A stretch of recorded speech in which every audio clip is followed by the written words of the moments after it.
जैसा कि मैंने कल बताया था कि आज दिन भर कार्यक्रम रहेगा और कुछ ऐसे प्रयोग जो होली पर ही होते हैं, कुछ प्रयोग मुझे व्यक्तिगत रूप से भी अपने साधना में संपन्न करने होते हैं, कुछ विशिष्ट प्रयोग आपको भी संपन्न करवाने पड़ते हैं। मगर तंत्रसार एक ग्रंथ है जिसमें पूरे तंत्रों का सारभूत संक्षेप में लिखा हुआ है। श्वेता श्वेत्रोपनिषद या शिष्योपनिषद या गुरुत्वोपनिषद या जो भी उपनिषद है, कठोपनिषद, उसका श्लोक का भाव यह है कि होली की रात्रि और होली पर्व, होली से 8 दिन पहले से शुरू हो जाता है, अष्टमी से, जिसको होलाष्टक कहते हैं। पंचांग में लिखा होता है होलाष्टक। वे पूरे वर्ष के श्रेष्ठतम दिन होते हैं, साधनाओं के लिए, मनोवांछित कार्य पूर्ति के लिए, युद्ध के लिए, शांति के लिए, सुख के लिए, साम्राज्य के लिए, सौभाग्य के लिए, पूर्णता के लिए, यश के लिए। मगर उसने श्लोक लिखते हुए कहा है कि पूर्णत्वाम सुखदेव दार्द्र पविताम पूर्णत्व रूपो विताः होल्याष्टा मद्वंत पूर्वचरितम दीर्घोवता संहिता सूर्यो दिव्य पदाम वतींत पतितम उलुकम सदम श्रीयताम सौगंधम सवितम मदंद दुरिदम दोषो महांतस्य किम। उसने कहा कि ऋषियों ने कई वर्षों के परिश्रम के बाद इस ज्ञान को प्राप्त किया कि पूरे वर्ष में श्रेष्ठतम दिन कौन से होते हैं जिससे मनुष्य अपने आप में ऊंचाई पर छलांग लगा सके, ऊंचाई पर उठ सके, सफलता पा सके। क्योंकि जिंदगी को घसीटते हुए चलने से कोई लाभ नहीं होता।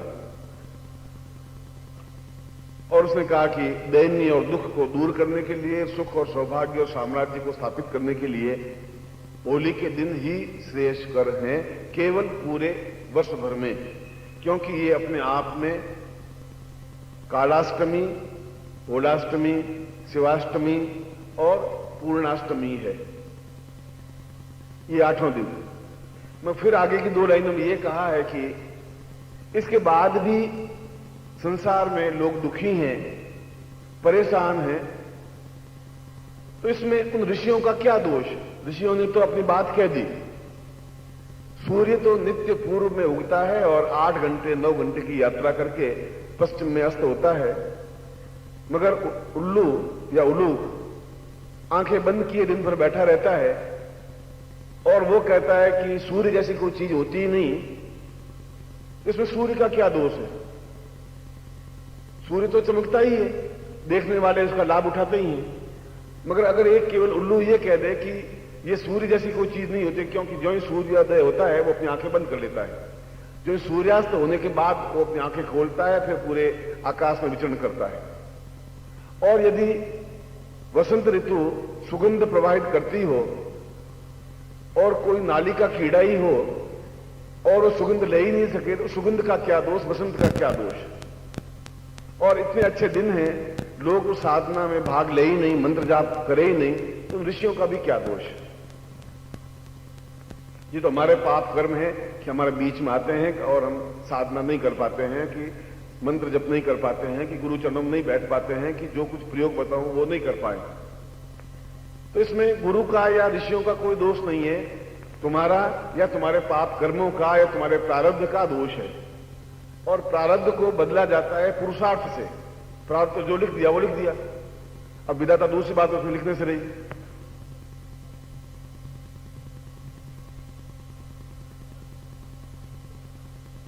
कहने का भाव मेरा यह था उस तंत्रसार के श्लोक का कि प्रारब्ध तो आपका जो लिखा हुआ है आप पढ़ ही रहे हैं, 20, 30, 40 साल का इतिहास उम्र हो गई आपकी। उस 40 साल के इतिहास में या 50 साल जो आपने जिंदगी ली है, उसमें तकलीफ है, वेदना है, निंदा है, दुर्भिक्ष है, दुर्दशा है, लड़ाई झगड़े हैं, मतभेद हैं, तनाव है, टेंस है और अभाव है। कभी कभी सुख का क्षण आते हैं, मगर अधिकतर तनाव में जीवन व्यतीत होता है। चाहे ऋषि मुनि हो, चाहे साधु सन्यासी हो, चाहे गृहस्थ हो, प्रत्येक व्यक्ति उन दुखों को भोगता है। मगर ऋषियों ने उसके लिए मार्ग भी चुना है कि इस मार्ग के माध्यम से अपने जो लिखा हुआ विधाता का लेख है उसको तुम बदल सकते हो। तुम बदल सकते हो। विधाता ने जो लिख दिया विधाता अब नहीं बदलेगी। विधाता ने तुम्हारी जिंदगी में जो अभाव लिख दिया वो लिख दिया। क्यों भोग रहे हो आप? बीमारी आप भोग रहे हो। अब कौन बदलेगा उसको? या तो आप गुरु की सेवा करें 10-12 साल, वो आज के युग में संभव नहीं, और या पर उन दिनों का महत्व समझ करके उन दिनों में उपयोग करें। यदि मैं भी रात्रि को कल 12 बजे गया था तो 1 बजे स्नान करके बैठा था, 4:30 बजे सोया था, तो मुझे भी अपनी साधना करता ही हूं, चाहे दिन भर कितना ही थका थकाया हूं, क्योंकि मुझे मालूम है कि ये दिन कितने अमूल्य हैं, कितने महत्वपूर्ण हैं। ये दिन वापिस 1 साल भर बाद आएंगे और साल भर में क्या घटनाएं घटेंगी, क्या नहीं घटेंगी, क्या ऐसे प्रफुल्लित जीवन होगा, क्या गुरु सामने होंगे, क्या हम आ सकेंगे, क्या गुरु वापस इन प्रयोगों को करवा सकेंगे, सैकड़ों प्रश्न हैं। इसलिए इसमें अगर न्यूनता आती है तो तुम्हारा ही दोष है, तुम्हारे पुरुषार्थ का दोष है, तुम्हारे बुद्धि का दोष है कि आप उसको लाभ नहीं ले पा रहे। गंगा जल बह रहा हो और हम अमृतपान नहीं कर सकें, हिमालय खड़ा हो और हम दर्शन नहीं कर सकें, सूर्य हो और हम उसका आनंद नहीं ले सकें, वसंत ऋतु बहती हो और हम आनंद नहीं हो सके, प्रफुल्लित नहीं हो सके, तो वसंत का कोई दोष नहीं है इसमें। वह तो सुगंध प्रवाहित करेगा ही। नाली का एक कीड़ा है तो वह उस सुगंध को नहीं झेल पाएगा, वो नाली में ही मस्त रहेगा। उसके प्रारंभ में वो पुरुषार्थ नहीं कर पा रहा है। उल्लू अपना पुरुषार्थ नहीं कर पा रहा है। मनुष्य जीवन भी एक पशु के तुल्य जीवन है। वो मनुष्य बन सकता है, पुरुष बन सकता है, पुरुषोत्तम बन सकता है। मेरे कहने का तात्पर्य यह था कि आज का दिन शास्त्रों के अनुसार और मेरे अनुभव के अनुसार कितना अधिक मूल्यवान है, कितना अधिक महत्वपूर्ण है, और उसके प्रत्येक क्षण का उपयोग व्यर्थ की चर्चाओं में करने की अपेक्षा साधनाओं में, प्रयोगों में करें, यथासंभव प्रयत्न करके भी, तो हम उसका ज्यादा लाभ उठा सकते हैं। इसलिए आज मैं ज्यादा प्रवचन नहीं करूंगा, उन प्रयोगों को संपन्न करवाऊंगा जो मैंने पत्रिका में आप लोगों के लिए दिए हैं कि मैं ये प्रयोग करवाऊंगा ही। आप उस पत्रिका को पढ़ के आए हैं कि ये प्रयोग हम करेंगे, तो स्वाभाविक है कि आपकी इच्छा पूर्ण होनी ही चाहिए। और कल मैं इसलिए जल्दी सुना दिया था कि आप दिन भर आप तरोताजा रह सकें और साधनाओं में भाग ले सकें और साधनाएं कर सकें। मैं पहले दीक्षा दे देता हूं और दीक्षा के बाद में प्रयोग प्रारंभ कर देता हूं। दीक्षा आप किसी भी प्रकार की ले सकते हैं। दीक्षा के लिए कोई ऐसा ठोस नियम नहीं है कि ऐसे ही दीक्षा होती है और कोई दीक्षा होती ही नहीं। ऐसा कोई शास्त्रों विधान नहीं है। ये किंच भावेन स दीक्षायाम, आपकी जो इच्छा हो उसकी पूर्ति के लिए जो प्रयोग या उपाय किया जाता है उसको दीक्षा कहते हैं। मेरे पास स्वास्थ्य अच्छा है, पैसा नहीं है, तो पैसे के लिए दीक्षा लूंगा। मेरे घर में कलह है तो पैसा है, शरीर स्वस्थ है, घर में कलह है तो कलह दूर करने के लिए लूंगा। अगर मैं नपुंसक हूं तो उसकी पूर्ण पौरुषता के लिए दीक्षा लूंगा। अगर मैं कुरूप हूं तो सुंदरता के लिए दीक्षा लूंगा। उसमें यह लिखा वो कुछ नहीं है। आप सौंदर्य दीक्षा लिखेंगे सुंदरता प्राप्त करने के लिए या ये कार्य सिद्धि करने के लिए दीक्षा ले रहा हूं, और आप ले सकते हैं। इसलिए शास्त्रों में कोई पर्टिकुलर 2 या 4 या 108 दीक्षा नहीं लिखी है। हमारे जीवन में जो अभाव है, आपके प्रत्येक व्यक्ति के जीवन में अभाव अलग अलग हैं और उनकी पूर्ति आप कर नहीं पा रहे हैं। आप कर पाते तो आप मेरे पास आते नहीं। 40 साल के इतिहास में आप पूरा काम कर लेते, अभी उसकी पूरी इच्छा करके आप महान बन जाते। राजनीति में होते तो प्रधानमंत्री बन जाते, पैसों के मामले में होते तो टाटा बिरला डालमिया कुछ न कुछ हो ही जाता। नहीं बन पाए, और ये भी नहीं कि ऐसा हो ही नहीं सकता। ऐसा है, ऋषियों ने कहा ऐसा है। उन दिनों का उपयोग करना चाहिए। क्यों कृष्ण 8-10 घंटे वेट करते रहे कि ये होली की रात्रि आए और ग्रहण हो, और ठीक ग्रहण के मध्य काल में युद्ध शुरू करूं? ऐसा क्यों किया उन्होंने? वो समझ रहे थे कि समय अपने आप में बहुत अधिक मूल्यवान है। ठीक समय पर प्रयोग साधना की हुई अपने आप में अचूक फल देती ही है। और दीक्षा का तात्पर्य है कि जो आप काम नहीं कर सके वो आपके लिए गुरु करे। गुरु इसलिए करे कि आप गुरु जी के शिष्य हैं, आपने दीक्षा ली है, गुरु के साथ आपका प्राणों का संबंध है।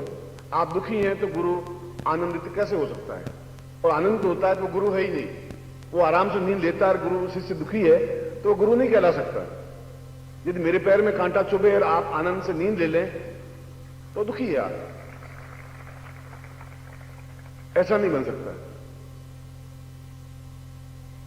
मेनका ने पूछा था प्रश्न कि आज मैं बीमार थी, विश्वामित्र ने कहा कि तुम कैसे ऋषि हो, तुम अधम हो, पापी हो, नीच हो, गए बीते हो, कि रात भर में बुखार से पीड़ित रही और तुम रात भर नींद लेते रहे, तुम्हें कुछ कष्ट भी नहीं हुआ, तुम कैसे पुरुष हो, कैसे प्रेमी हो? तुम प्रेमी हो ही नहीं सकते।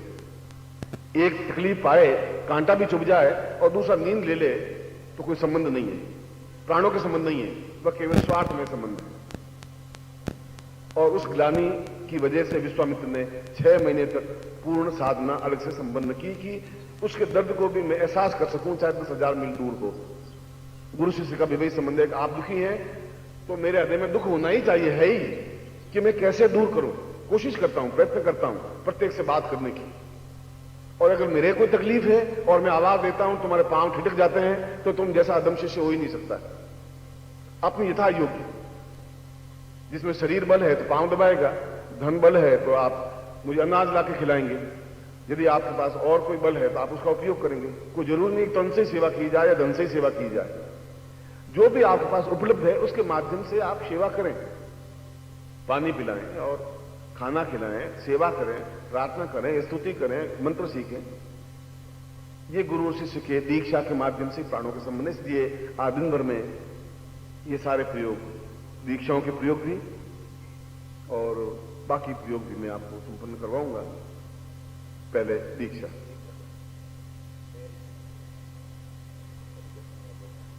मेरे से पहले एक और उस मंच पर बैठे हुए हैं तो अच्छा भजन गा दें झूमते हुए, और जिनको दीक्षा लेनी है वह नाम नोट करवा दें, ले लें। इसलिए कि कोई व्यक्ति को स्वार्थ मेरा नहीं है। अब इस उम्र में आकर के तो कोई, अभी आप महीने भर बाद कोई मेरा वक्तव्य सुनेंगे तो आप खुद एहसास करेंगे कि मैं तो उस जीवन में उस किनारे पर खड़ा हूं जहां मुझे अब इस प्रकार का मोह या ममत्व या अटैचमेंट या प्रेम ऐसा कुछ रहा ही नहीं है। जीवन की एक दूरी है, उस दूरी पे जाके खड़ा होना है। बहुत कुछ देख लिया, जो कुछ देखना था सब कुछ देखा, लंगोट लगा के सन्यासी बन के भी देखा, गृहस्थ बन के भी देखा और सब कुछ करके देखा है। जीवन में कोई रस बाकी है ही नहीं, कोई रंग बाकी है ही नहीं, सभी रंगों से रंगे हुए कंप्लीट। मैं तो अपने आप को, भगवान को बहुत बहुत धन्यवाद देता हूं कि मैंने इतना मांगा ही नहीं था, उससे कई गुना ज्यादा भगवान ने मुझे दिया है। मैं तो भगवान के प्रति प्रणम्य हूं। रास्ता बहुत अटपटा और कंटका कीर्ण है, इसमें पक पक पर कांटे ही कांटे हैं। कभी भी कोई भी व्यक्ति आके चुनौती दे सकता है, चैलेंज दे सकता है, किसी भी विषय में चैलेंज दे सकता है। यदि आप परफेक्ट और परिपक्व नहीं होंगे तो उस समय अगर सिर झुक गया तो सारे शिष्यों का असम्मान और पराजय हो जाएगी। इसलिए प्रत्येक दृष्टि से, चाहे कोई भी प्रकार की साधना हो, चाहे देवी साधना हो, चाहे शैव साधना हो, चाहे वैष्णव साधना हो, प्रत्येक साधना में अपने आप में तीक्ष्ण भाव से उसको सिद्ध करना जीवन का धर्म और कर्तव्य, और सिद्ध होती है तभी साधक कहलाता है।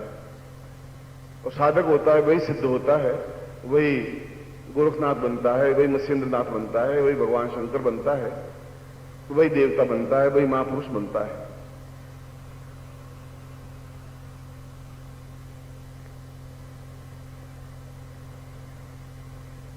दो बातें और कहीं कि एक तो अप्सरा साधना या यक्षिणी साधना इन शिष्यों को कराई जाए।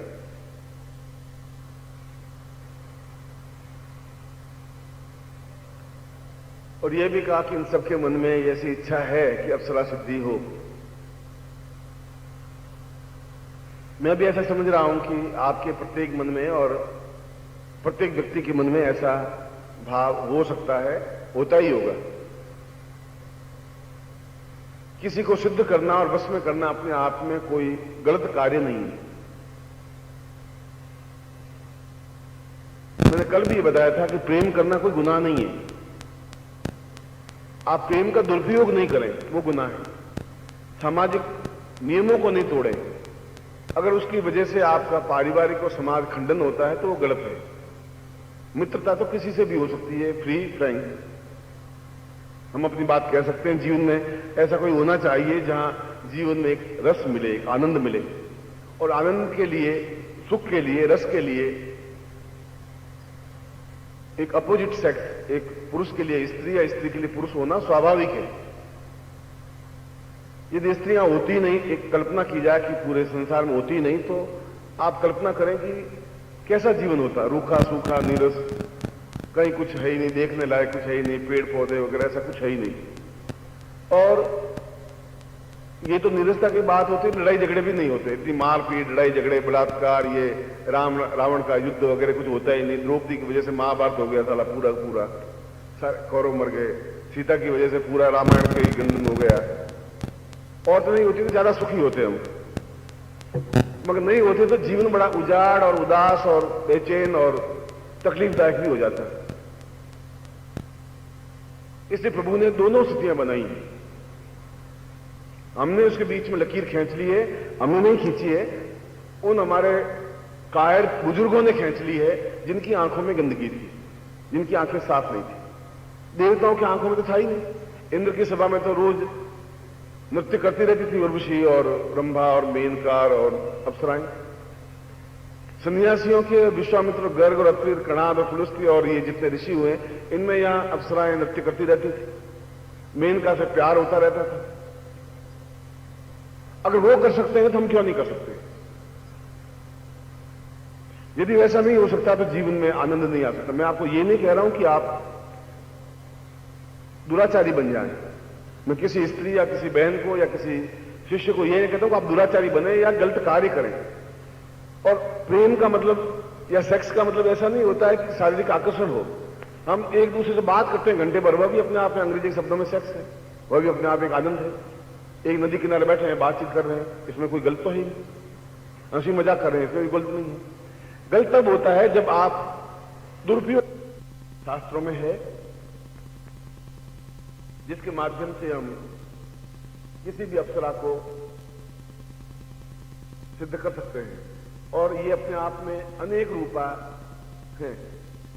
उर्वशी जो हृदय में बसी, हृदय में जो बसी हुई है, आपके हृदय में जो बसी हुई है वह उर्वशी है।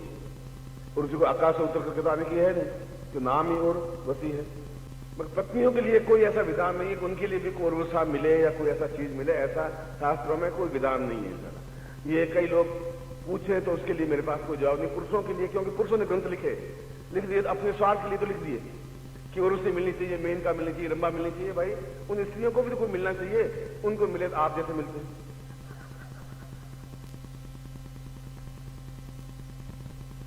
मैं उसके सामने कुछ कह नहीं सकता। उनका कि आपने मुझे क्या पकड़ा दिया, इस लकड़ी का ठूंठ है। मैं मुस्कुरा हुए ना हंसे, न कोई अदाकारी, न नाटक, न कोई शेर, न कोई शायरी, न कोई गजल, न बैठने का तरीका ही नहीं है। बिल्कुल आंखें इसकी मिचमिचा रही है, बाल इनके थरथरा रहे हैं। और मगर आपको कल भी मैंने सम्मोहन में अनंग दीक्षा दी है, अनंग प्रयोग बताया। मेरा मूल भाव कहने का यह है कि उर्वशी दीक्षा है, उर्वशी साधना अपने आप में कोई गलत नहीं है। मैंने अगर साधनाएं संपन्न की हैं, और यदि आप जिस दिन भी देखना चाहें इन अप्सराओं का नृत्य मेरे सामने, बिल्कुल विशुद्धता की बात कह रहा हूं, गंभीरता के साथ बात कर रहा हूं,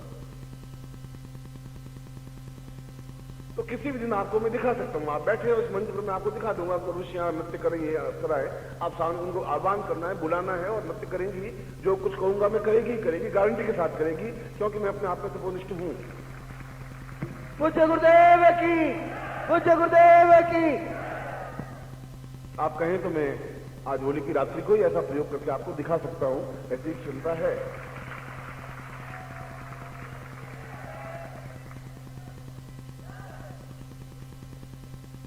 मगर इससे मेरे जीवन में एक आनंद तो आया, एक मस्ती भी आई, एक चेहरे पर रौनक, एक खिलखिलाहट भी हुई।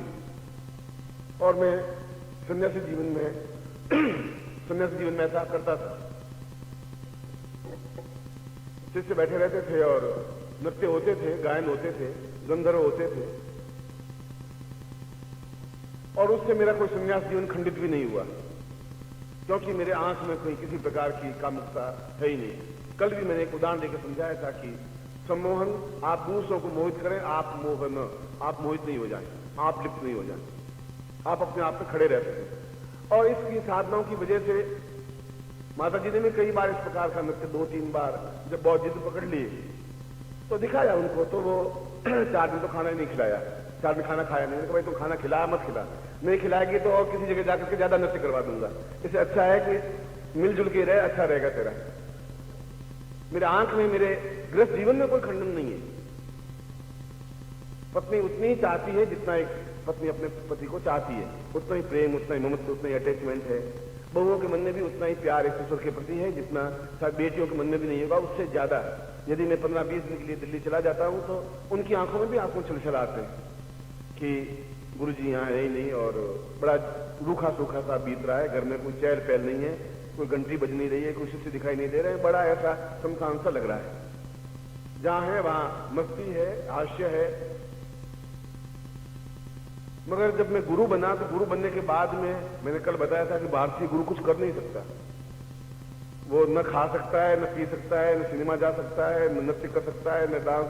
आपके सामने डिस्को करूं तो आप उसके रवाना हो जाएंगे, लोग अब हो गया पहले, अब गुरुजी डिस्को कर रहे हैं। तब मुझे विदेश में जाकर के करना पड़ता है, यहां मैं नहीं कर पाता। वहां कोई देखे, इनको दिखावे, जो कुछ होगा ऐसा देखा जाएगा। वो दोष किसी में नहीं है। आप अप्सरा साधना करें, अप्सरा सिद्ध करें, उसमें दोष कुछ नहीं है।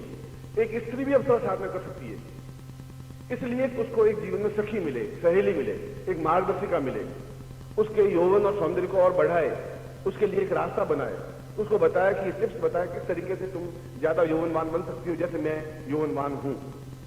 उसके एकांतता खत्म हो सकती है।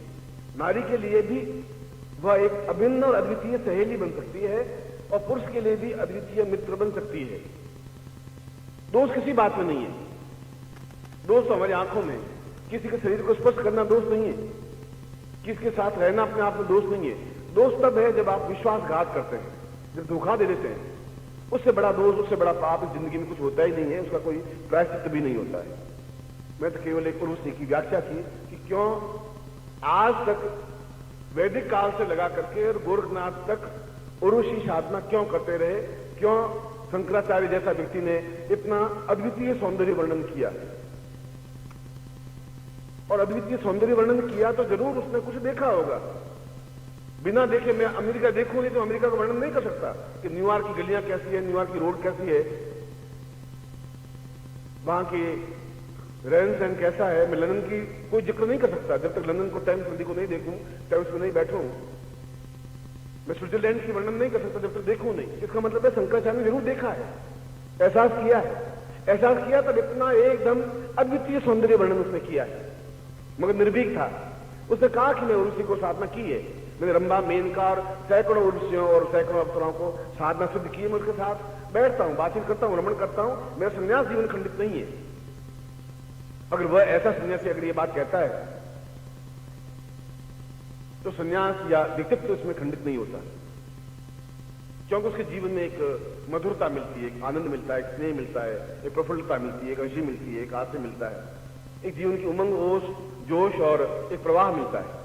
अन्यथा जीवन बहुत नीरस और सूखा सा हो जाता है। पत्नी के प्रति प्रेमिका से आप 5 साल प्रेम करते हैं और रोज मिलने की इच्छा होती है।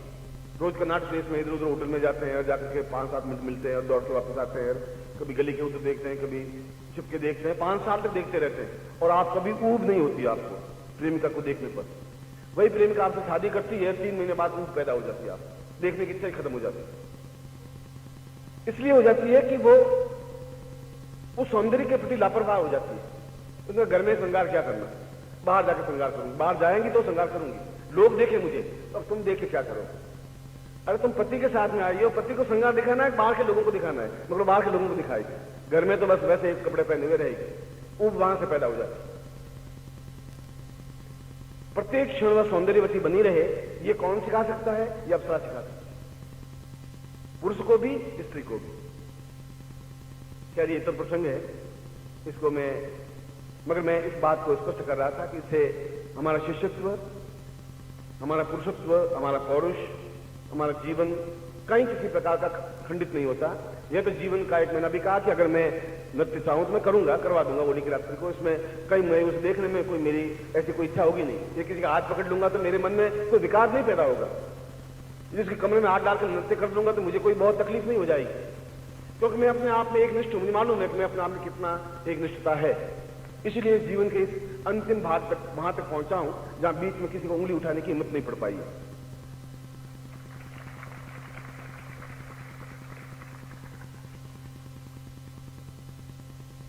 ये दोपहर को मैं इसके बारे में फिर आपको समझाऊंगा कि ये तो प्रयोग, फिर अगर कहा है कि ये प्रयोग करवाना है तो डेफिनेटली करवाना ही चाहिए, होना भी चाहिए, क्योंकि ये प्रयोग होली की रात्रि को ही हो सकता है। ये उमंग की रात्रि है, जोश की रात्रि है, मस्ती की रात्रि है, आनंद की रात्रि है। ये अपने आप में पूर्ण इस प्रकार की साधनाओं के लिए सिद्धिदात्री है। तो जीवन के, हमारा जीवन इस तनाव भरे जीवन में, मैंने कहा था तनाव होगा तो 60 साल से ज्यादा जी नहीं सकते। तनाव रहित आदमी 500 साल भी जीवित रह सकता है, 1000 साल भी जीवित रह सकता, मर ही नहीं सकता, संभव नहीं है, देह समाप्त तो हो ही नहीं सकती।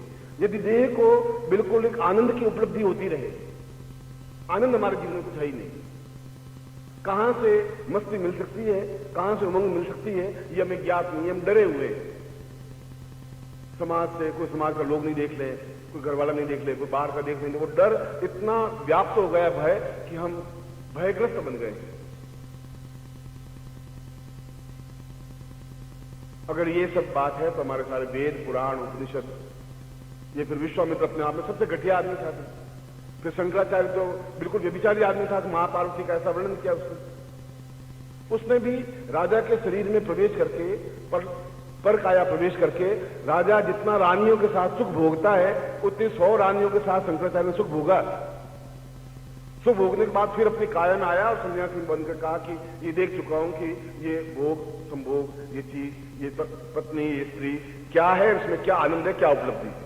और फिर उसने वर्णन किया अपनी कर्तव्यनिष्ठता को, अपने संन्यास सत्व को रखते हुए। अन्यथा बिना देखे इतना अद्वितीय वर्णन नहीं हो सकता। कालिदास ऐसा वर्णन नहीं कर सकता। कालिदास तो जिंदगी में शादी की नहीं उसने, और जो कुछ ऋतु संहार में और मेघदूत में लिखा है ऐसा काव्य तो आज तक लिखा ही नहीं गया, लिख भी नहीं सकता कोई। जब तक उसने नारी को देखा नहीं तब तक ऐसा सौंदर्य वर्णन नहीं कर सकता वो। और मैं नारी का इसलिए कह रहा हूं कि अगर जीवन में कुछ उमंग है, आनंद है, जोश है, क्षमता है, तो वह सौंदर्य में है। पुरुष सौंदर्य भी अपने आप में है, नारी सौंदर्य भी अपने आप में, दोनों मिलकर के अपने आप में पूर्ण सौंदर्य बनता है। उस अप्सरा को सिद्ध करने के लिए आप भी पूर्ण पुरुष बने। पहले भगवान विष्णु को आप देखिए, यदि उसने लक्ष्मी को बस में किया है, समुद्र मंथन हुआ है तो किसी ने अमृत घट ले लिया, किसी ने ऐरावत हाथी ले लिया, मगर विष्णु बहुत समझदार थे। उसने कहा ये सब छोड़ो, इस लक्ष्मी को पकड़ो, सीधी और को पकड़ो, ये आएगी तो सब कुछ अपने आप सिद्ध हो जाएगा। उसने कहा नहीं, अमृत घट जिंदा रहने की जरूरत नहीं मुझे, बाद में देखते रहूंगा, ये तो ले जा, ऐरावत हाथी ले जा, ये शंख है, ये शंख ले जा, सीधा उस लक्ष्मी से शादी कर लो। और शादी की तो इसलिए कि भगवान विष्णु अपने आप में पूर्ण संपन्न है। सैकड़ों प्रकार की मालाएं पहनी हुई है, कानों में कुंडल सोने के हैं या मुकुट सोने का है, और ये सब कुछ आप पूरा शरीर, पुरुष का शरीर भी सोने से जड़ा हुआ है, संपन्न है। संपन्न है तो लक्ष्मी उसके घर में है। इसीलिए मैं पिछले 40 साल से और 40 साल के और भी कई सालों से अगर मैं सन्यासियों को और शिष्यों को, गृहस्थियों को कहता हूं कि जीवन में संपन्नता पाप नहीं है, धनवान होना पाप नहीं है, आनंद उपयोग करना पाप नहीं है, बाजार में घूमना, अच्छे वस्त्र पहनना, अच्छी मालाएं पहनना, स्वर्ण आभूषण पहनना, किसी प्रकार का कोई दोष नहीं है। दोष तब है जब आप संसार में पदार्थ हैं, आप उसका उपयोग नहीं कर सकते। तुलसी बाबा ने क्या गया कि सकल पदार्थ है जगमाई, भाग्यहीन नर पावत माई। तुम्हारे भाग्य में नहीं है, और कल मैंने बताया था कि तुम्हारे भाग्य में नहीं है, ये तो विधाता ने लिख दिया, चलो भूल चूक से लिख दिया तेरे भाग्य में ये नहीं है।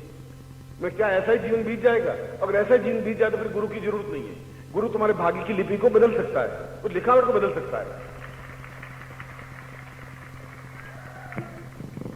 विधाता ने सोने की कलम से लिखा है या चांदी की कलम से लिखा है या लोहे की कलम से लिखा तो उसमें क्या सोच रही होगी, क्या लिख दिया, वो तो आप भुगत रहे हैं, देख रहे हैं।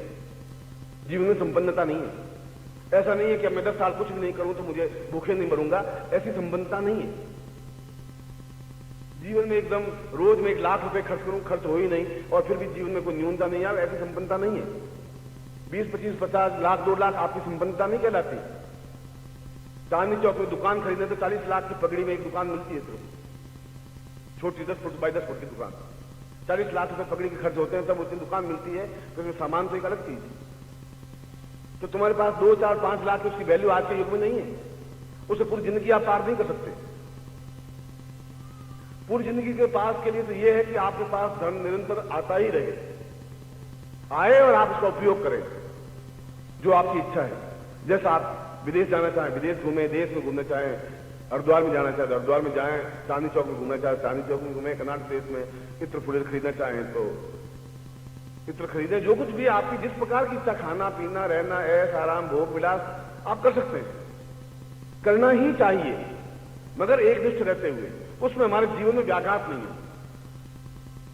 भिखारी अपने आप में कुछ दान नहीं दे सकता, वो त्याग नहीं कर सकता। एक सन्यासी कहे कि मैंने त्याग कर दिया बच्चे, अब महलों में नहीं रहूंगा। सर तो महलों में तो रहता ही नहीं, झोंपड़ी में रहता तो त्याग क्या करेगा? महल हो और त्याग करे तब तुम्हारा त्याग कहलाएगा।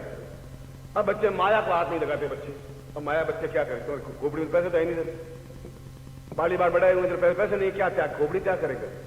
हमारे पास हो और हम त्याग करें, वो त्याग कहलाता है, ये त्याग नहीं कहलाता। इसके लिए जरूरी है कि हम संपन्न बने, अद्वितीय संपन्न बने। क्या ऐसा हो सकता है?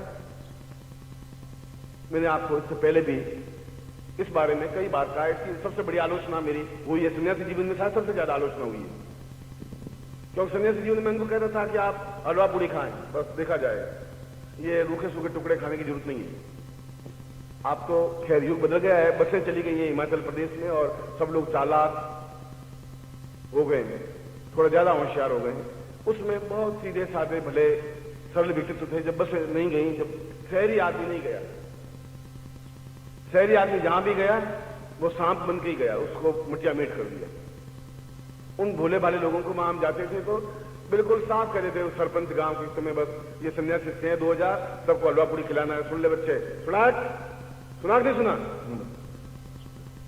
उससे हलवा पूरी खाते थे। और बाकी जिन गुरु के और पास में कई मठ थे, उनके सन्यासी आटा मांग के लाते, रोटियां खाते, वो हमारे टुकुर टुकुर देखते, हम मौज मस्ती मां, मैं चिंता ही मत करो, देखा जाएगा, जो कुछ होगा देखा जाएगा।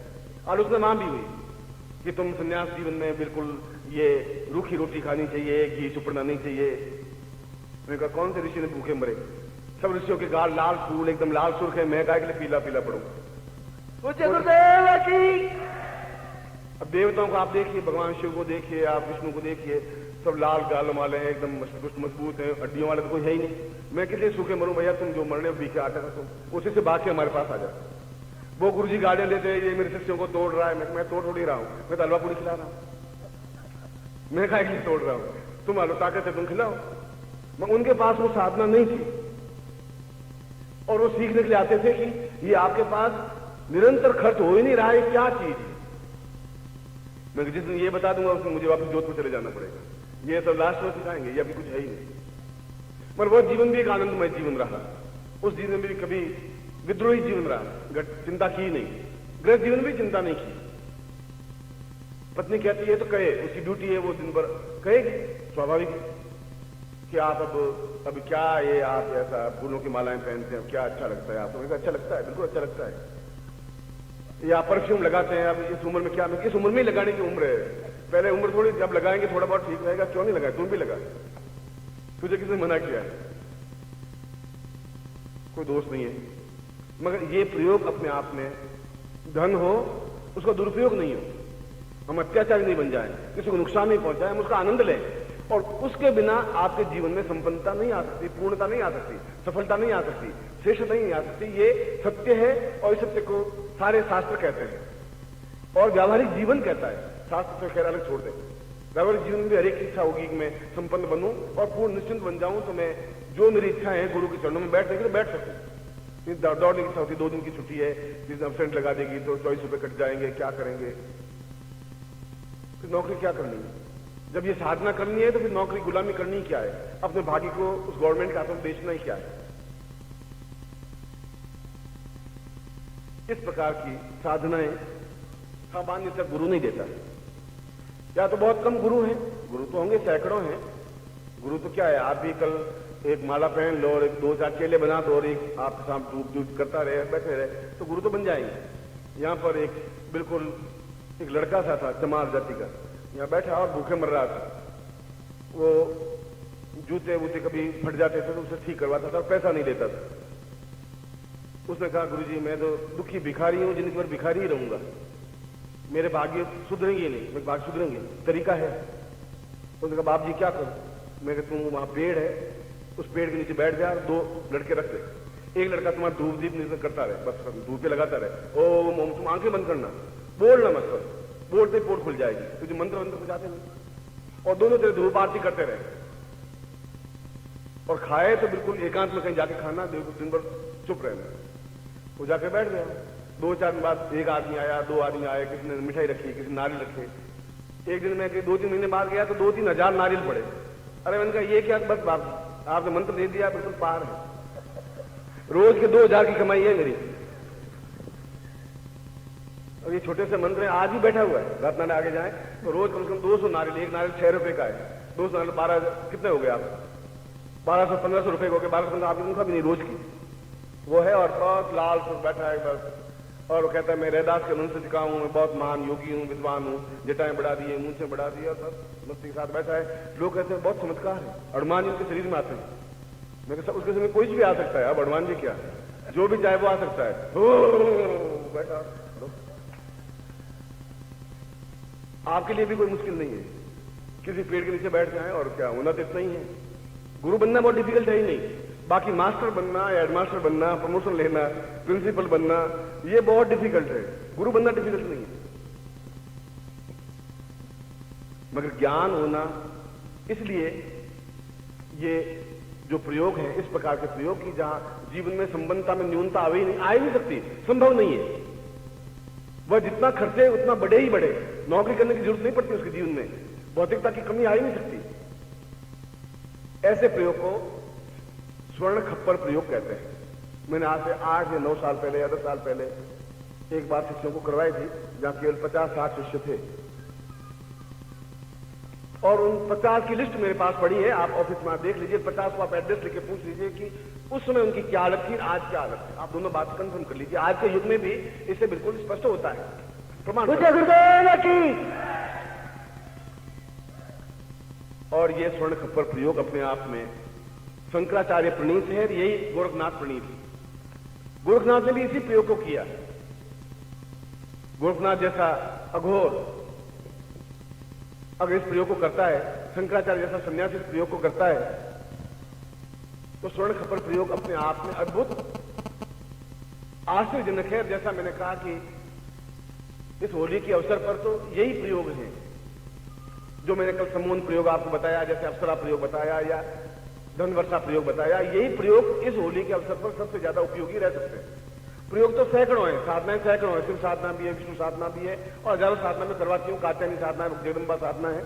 मगर होली के अवसर पर क्या सिद्ध हो जल्दी से जल्दी, किस प्रकार से हो। यदि वे 50 से 60 साधक थे यहाँ और वे भारतवर्ष में जिंदा हैं, उनके एड्रेस है, उनके टेलीफोन नंबर है, आप निश्चित रूप से उनके एड्रेस लीजिए। आप उनको पूछिए गुरुजी से ये स्वर्ण खप्पर प्रयोग लेने के पहले आपकी पोजीशन क्या थी, और उसके साल भर बाद या 6 महीने बाद आपकी पोजीशन क्या बनी, आज क्या है। तो आपको 50 के 50 उत्तर 100% में मिलेंगे कि हमारे जीवन में धन की कोई न्यूनता है ही नहीं। व्यापार में हम चाहें उसे तो व्यापार बढ़ता ही है, जो चाहे वहां से धन मिलता ही है, प्राप्त होता ही है। अगर उन लोगों को मिल सकता है तो प्रत्येक साधक को मिल सकता है, क्योंकि इसमें मंत्र साधना नहीं है, इसमें मंत्र जप करने की जरूरत नहीं है, टांग पे खड़े होने की जरूरत नहीं है। इसमें तो पूर्ण अपनी शक्ति, अपना प्रवाह देने की जरूरत है। कैसे दे और किस प्रकार से उस खप्पर का प्रयोग करे। खप्पर मीन्स पात्र, खोपड़ी, जहां खोपड़ी को दूर रख करके, बुद्धि को दूर रख करके, पूर्ण श्रद्धावश जिस प्रयोग को संपन्न करके लक्ष्मी को और कुबेर को पूर्णतः सिद्ध किया जाए, वो अपने आप में स्वर्ण खप्पर प्रयोग है। और उसके बारे में यदि आप उपनिषदों में पढ़े तो उसमें तो बिल्कुल इस पर लिखा है कि किसी भी गुरु को ये ज्ञान शिष्य को देना ही नहीं चाहिए, नहीं तो ब्रह्म हत्या का दोषी माना जाएगा। मैंने कहा कि ऐसा उन ऋषियों ने ऐसा क्यों लिखा, ये तो इतनी गलत बात है कि या तो वो ऋषि थे ही नहीं, उनका ब्रह्महत्या का दोषी माना जाएगा। यदि ज्ञान दिया जाएगा फिर ज्ञान का उपयोग क्या हुआ, ये ज्ञान क्यों नहीं दिया जाए? और ब्रह्महत्या का पाप लग भी जाता है तो उस गुरु में अगर सामर्थ्य है तो ब्रह्महत्या दोष अपने आप मंत्रों के माध्यम से दूर कर लेगा, वह गुरु है। मगर उस श्वेत उपनिषद में और लक्ष्मी उपनिषद में तो बिल्कुल स्पष्ट लिखा है, गुह्यादि गुह्य गोपनीयम कहा, ये गोपनीय से गोपनीय है और किसी प्रकार से यह स्वर्ण वस्त्र प्रयोग या खप्पर प्रयोग, स्वर्ण खप्पर प्रयोग दे ही नहीं, अगर देता है तो वह ब्रह्महत्या का दोषी माना जाता है और ब्रह्महत्या जैसा पाप उसको लगता है। मैंने जब पढ़ा तो काफी क्षण तक विचलित रहा। ऐसा ऋषि ने केवल स्वार्थवत लिखा, न्यूनतावत लिखा, उनके अपने शिष्यों पर भरोसा नहीं होगा। वहां भी शिष्य ऐसे हुए हैं। शंकराचार्य के शिष्य ने 5 पद ने खुद कांच घोट करके शंकराचार्य को पिला दिया, मार दिया, खुद गुरु को मार दिया। जिस शंकराचार्य ने 5 पद को तैयार किया, जहां वो पांव रखता था उसके नीचे कमल बीत जाते थे, जब नदी पार करता था नदी कमल बीत नदी का पांव रखता वो पार हो जाता था, ऐसे शिष्य को तैयार किया शंकराचार्य जैसे विद्वान ने, और 5 पद जैसे भ्रष्ट शिष्य ने उसने कांच घोट को पिला करके समाप्त कर दिया। उस दिन से शिष्य अपने आप में गाली बन गया, शिष्य अपने आप में एक घटिया शब्द बन गया। शिष्य अगर गुरु के साथ में ऐसी ब्रह्महत्या जैसा चीज कर दे, और गुरु ने बेचारे इतना ज्ञान दिया, आज भी एकदम एहसास होता है कि इससे पापी शिष्य नहीं बन सकते। वह भी उस समय भी इतिहास में शिष्य ऐसे बने, इसलिए उसने ऐसा लिखा होगा कि इन शिष्यों को यदि दिया तो कितना दुराचार फैल जाएगा, उसके मानस में शायद ये बिंब घूम रहा होगा। फिर भी जो शास्त्र में लिख दिया तो शास्त्रों की बात मानना हमारा धर्म, हमारा कर्तव्य है, क्योंकि जो शास्त्र लिखे हम उसको मानते हैं। और यदि गुरु को, किसी भी गुरु को वो ज्ञान है, और यदि ज्ञान शिष्यों में देने में और गोपनीयता भंग होती है या ब्रह्महत्या का दोष लगता है, तो ब्रह्महत्या दोष दूर करने के लिए भी प्रयोग है, साधना है, और गुरु अपने आप में उस ब्रह्महत्या के दोष को समाप्त करे और पूर्ण निर्मल बने। मगर शिष्यों को दे, शिष्य गरीब और मैं संबंध बनूं, इससे ज्यादा मैं भ्रष्ट कुछ नहीं है, बेकार जिंदगी मेरी।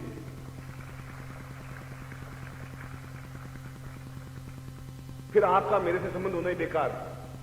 आप भूखे पड़े रहे, मैं रोटियां खाऊं या घी चुपड़ी रोटी खाऊं, ये मेरे जीवन की आनंद नहीं है, ये मेरे जीवन की उपलब्धि नहीं है, ये मेरे जीवन की श्रेष्ठता नहीं है। आप संपन्न बने, श्रेष्ठ बने, ये मेरे जीवन की उपलब्धि है। आप हजारों लोगों को भोजन करवा सकें, ये मेरे जीवन की उपलब्धि है।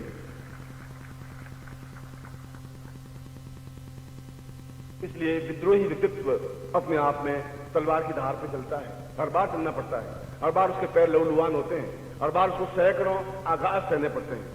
सिद्धाश्रम के योगियों के आघात सहने पड़ते हैं कि आप ये सब कुछ गड़बड़ कर रहे हो। मैंने कहा मैं गड़बड़ पैदा करने के लिए पैदा हुआ हूं, पैदा इसलिए हूं, गड़बड़ होना ठीक चाहता ही नहीं। अगर बिगड़ गया हूं तो बिगड़ा हुआ चाहता हूं, मैं सुधरना चाहता ही नहीं, बिगड़ा हुआ ही रहना चाहता हूं। मगर ये सब प्रयोग कराएंगे, बहुत जी जहां होती है, बहुत लड़ाई झगड़े होते हैं, बहुत तनाव होता है। मैं उनको साफ कहता हूं तुम्हारे जैसे घटिया आदमी कुछ नहीं है, जहां बैठे हुए तुम समाज में आए नहीं, उनके भूखे लोगों को देखा नहीं है, तुमने शिष्य नहीं देखे, वे एक एक पैसे के तकलीफ पाते हैं, दौड़ के आते हैं, मैं उनके जीवन को उनकी आंखों को मैं देखता हूं। और उनके लिए अगर ब्रह्महत्या का दोषी बनकर के भी या उस दोष को दूर करता हुआ मैं देता हूं तो उसमें कोई पाप नहीं है, कोई छल नहीं है, कोई झूठ नहीं है। करना है, मुझे करना है, करूंगा ही। पूज्य गुरुदेव की, पूज्य गुरुदेव की। मेरे जीवन की उपलब्धि ये मकान नहीं है या टेंट नहीं है, ये मकान जमीन नहीं है, क्योंकि ये तो गारंटी की बात है, मकान मेरे बेटे छीन छान करके ले लेंगे मेरे मरने के बाद। ये जमीन ले लेंगे, आप तो नहीं छीन पाएंगे, बेटे जरूर लेंगे, गारंटी के साथ ले लेंगे। वो तो इस स्वार्थ की वजह से भी ऐसा हो सकता है, पर आपका तो मेरा एक संबंध पवित्रता का संबंध है, आत्मा का संबंध है। आप इस जमीन को छीन के नहीं ले जाएंगे, इस मकान में कुछ नहीं ले जाएंगे। पूज्य गुरुदेव की, पूज्य गुरुदेव की। इसलिए पुत्रों से भी आप मुझे ज्यादा प्रिय हैं, क्योंकि आप में एक आत्मीयता है। और आप में भूखा और अभावग्रस्त देखूं, ये मेरे जीवन का न्यूनता है। और मैं आज दोपहर को ठीक 2 बजे आऊंगा, मतलब ठीक मुहूर्त में कार्य होना चाहिए। मैं ठीक 2 बजे आऊंगा और 2 बजे ये स्वर्ण खप्पर प्रयोग आपको संपन्न गारंटी के साथ करवाऊंगा। जो कुछ भी होगा मैं भुगत लूंगा। मैं आपको अधिकार दूंगा।